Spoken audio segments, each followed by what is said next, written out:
జంగారెడ్డిగూడెంలో Buttayagudem road నందు వెంచేసి ఉన్న సీతారామచంద్ర స్వామి ఆలయ పునర్నిర్మాణానికి ఏపీ ఆర్యవైశ్య మహాసభ అధ్యక్షులు చిన్ని రామసత్యనారాయణ 1,116 రూపాయల విరాళాన్ని అందజేశారు. ఈ కార్యక్రమంలో మధ్య ఆలయ ఈవో ఆకుల కొండలరావు, ఆలయ అభివృద్ధి కమిటీ సభ్యులు పాములపర్తి శ్రీనివాస్ తదితరులు పాల్గొన్నారు. అడిగిన వెంటనే విరాళం అందజేసిన చిన్ని రామసత్యనారాయణ దాతృత్వాన్ని వక్తలు కొనియాడారు. రామాలయ అభివృద్ధికి ప్రతి ఒక్కరూ సహకరించడానికి ముందుకు రావాలని ఆయన పిలుపునిచ్చారు. శ్రీ సీతారామస్వామి దేవాలయం పునర్నిర్మాణం నిమిత్తం మ్యాచింగ్ గ్రాంట్ కి 33,34,000 రూపాయలు అవసరమని ఉదయం చెప్పిన పిదప ఆర్యవైశ్య ఆంధ్రప్రదేశ్ ఆర్యవైశ్య మహాసంఘం అధ్యక్షుల వారు గౌరవనీయులు శ్రీ చిన్ని రామసత్యనారాయణ గారు నాకు ఫోన్ చేసి వారి ఆఫీసు కౌరు పెట్టుకుని వారి స్వహస్తాలతో 1,01,116 రూపాయలు ఆలయ పునర్నిర్మాణ నిమిత్తం నాకు అందజేశారు. ఇలాగా ప్రతి ఒక్కరు కూడా శ్రీ సీతారామస్వామి దేవస్థానం జంగారెడ్డిగూడెం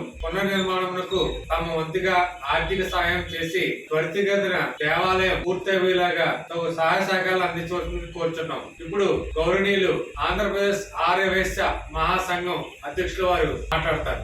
అందరికీ నమస్కారం. మరి ఈ రోజున మన జంగారెడ్డిగూడెం పట్టణంలో ఉన్న సీతారామచంద్ర స్వామి ఆలయం పునర్నిర్మాణం కొరకు నా వద్దకు రావడం జరిగింది. మధ్య ఈవో కొండలరావు గారు, శ్రీనివాస్ గారు, లక్ష్మణరావు గారు, మిగతా వారు మ్యాచింగ్ గ్రాంట్ కింద మాకు 33 లక్షల రూపాయలు మాకు కావాలని చెప్పడం జరిగింది.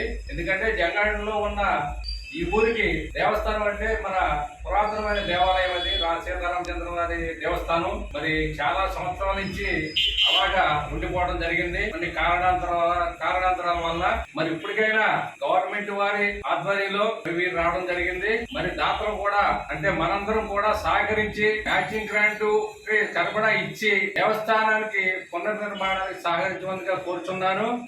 అలాగే మొన్న ఈ మధ్యన మనకు అయోధ్య రామాలయం చాలా ఘనంగా కట్టడం జరిగింది.